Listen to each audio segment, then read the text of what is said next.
இது அருணகிரிநாதர் முதலில் பாடிய திருப்புகழ். அப்போதுக்கு திருப்புகழ்னு பேரே கிடையாது, இந்த பாடலை மட்டும் பாடினார். அதுல முதல் அடி முருகனுடைய அடி, முத்துன்னு பாடுன்னு கொடுத்துட்டார்.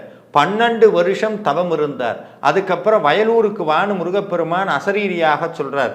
அருணகிரிநாதர் திருவண்ணாமலையிலிருந்து வயலூருக்கு செல்லுகிறார். அந்த வயலூர்ல போனதுக்கு அப்புறம் ஒருத்தரையும் காணும்.